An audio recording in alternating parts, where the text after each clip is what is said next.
Un cordial saludo a los seguidores del pensamiento al aire.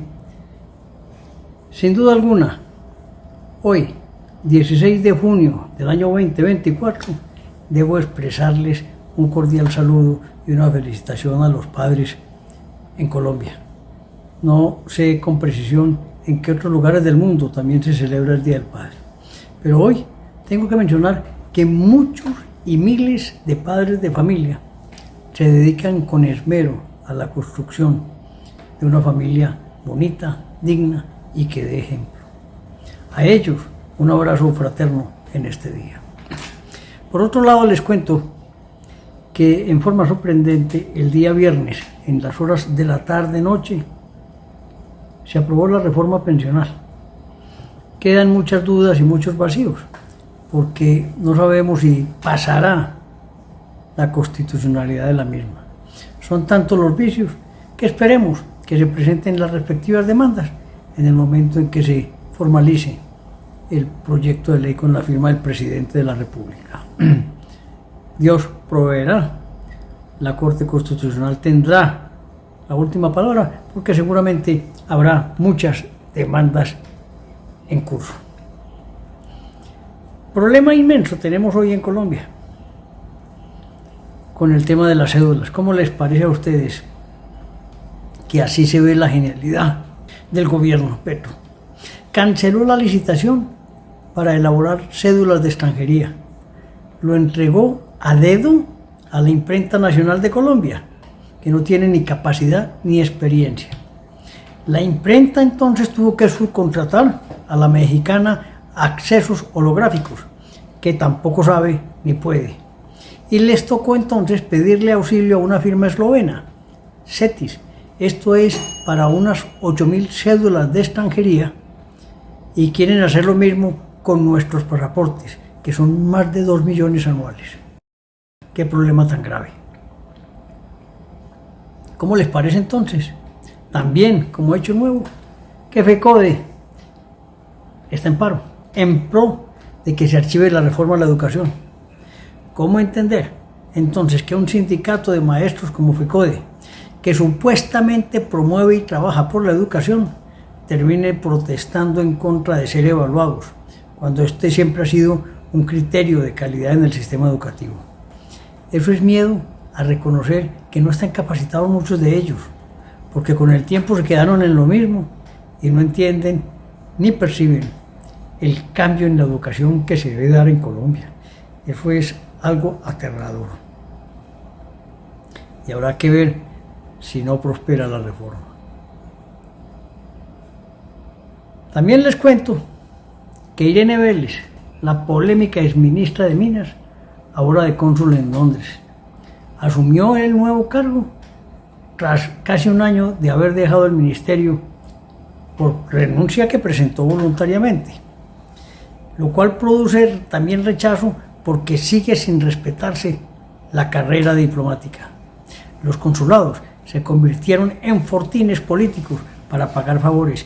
Allá está Armando Benedetti, allá está varios, pues que no recuerdo en este momento, pero más de 6 o 7 funcionarios están ocupando cargos en consulados y embajadas, para lo cual no están preparados. Bueno, y no digo que Roy Barreras no lo esté, pero ya está en Londres hace casi un año. En fin, este problema que decían los de izquierda, que todo era burocracia y que todo era a dedo, pues aquí lo están haciendo 1000 veces más claro. Los amigos, amiguismos y gente sin preparación ocupando cargos públicos. Las elecciones en Europa cambian una tendencia. El panorama socialista y comunista que se estaba viviendo de izquierda en Europa empieza a resentirse. En las elecciones que se realizaron esta semana para el Parlamento Europeo, los grandes triunfadores fueron la centroderecha y la ultraderecha. Este cambio de tendencia afectó principalmente a Países Bajos, Austria, Alemania, Francia y también Bélgica. Allí se producen cambios importantes. El presidente francés, Emmanuel Macron, llama a elecciones, cierra el Congreso, pero no se va el del gobierno. Él dice que él no está en juego. En Bélgica, el primer ministro, Alexander De Croo, anunció su dimisión. Y en las otras partes, pues también empiezan a sentirse ese desquebrajamiento de la izquierda. Y eso favorece el posicionamiento del centro derecha y la ultraderecha. Igual que en España. En España Sánchez, que está gobernando hoy, tiene serias dificultades también por temas de corrupción y por el llamado a declarar a su señora esposa por tráfico de influencias. Entonces el panorama cambia. En Sudamérica está cambiando.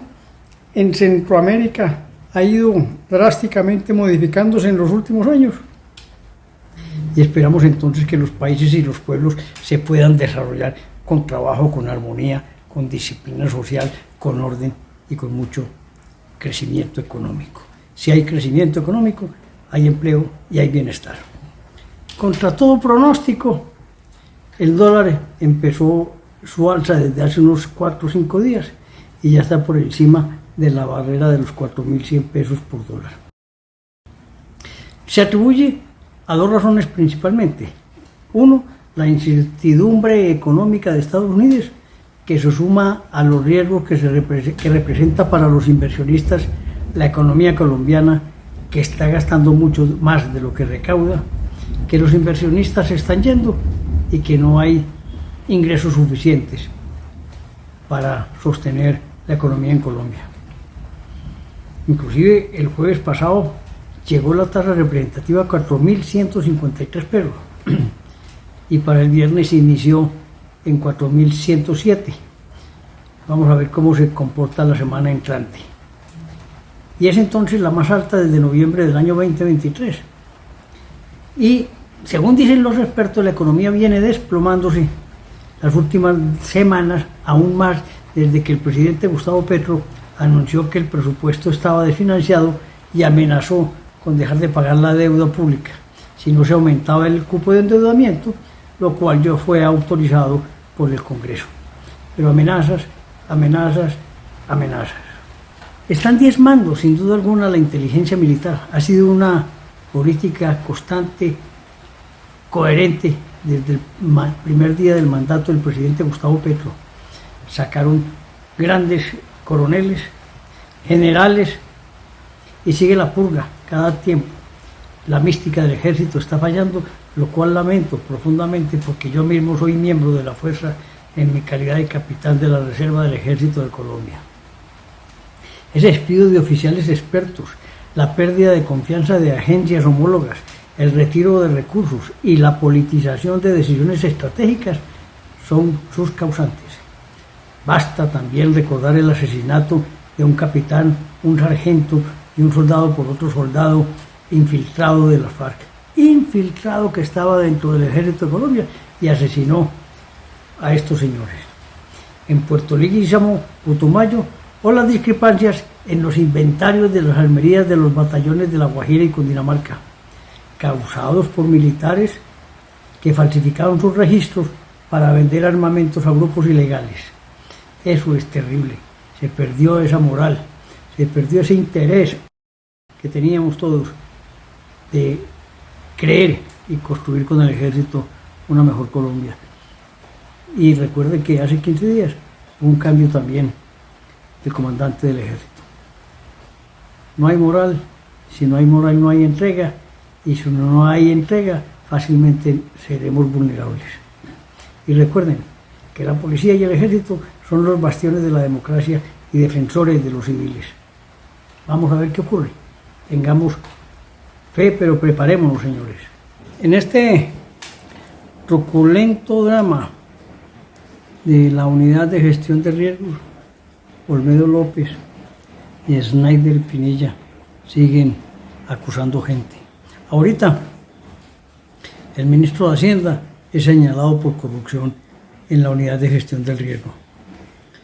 El exdirector salpicó al ministro Ricardo Bonilla y ratificó la participación del ministro del Interior, Luis Fernando Velasco. Vamos a ver en qué termina este entramado judicial, en el que la fiscal no se ha pronunciado ni una sola vez. Increíble. Recién elegida, callada, mutis por el foro, como diríamos nosotros los abogados. También, en un hecho simpático, diría yo, nuevamente fue elegido como contralor Carlos Hernán Rodríguez. Consiguió que 9 de cada 10 parlamentarios dijeran sí en su elección, conquistando así una abrumadora mayoría, lo cual muchos calificaron como una votación histórica. Siendo apoyados por el presidente, se preguntan si sí habrá independencia en el ejercicio del cargo. Amanecerá y veremos. Un acto que nuevo, digamos que es triste después de tantos esfuerzos desde el Plan Colombia. Estados Unidos recorta la ayuda a Colombia. La reducción es casi a la mitad.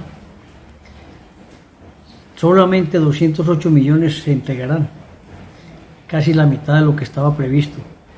Y se debe a la preocupación que se tiene por las políticas del presidente Gustavo Petro, que van en contra de los intereses económicos y de seguridad de Estados Unidos. Miren, paso a paso se van logrando retrocesos en Colombia, no solamente al interior, sino con relación a las relaciones internacionales.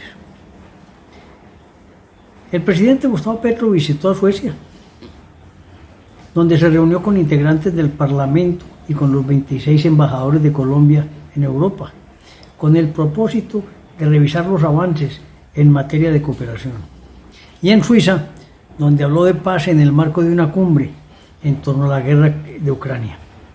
En el marco de esa visita, el gobierno contempla solicitar a la Unidad Económica Europea sacar al ELN de la lista de terroristas de Europa por solicitud del mismo grupo guerrillero.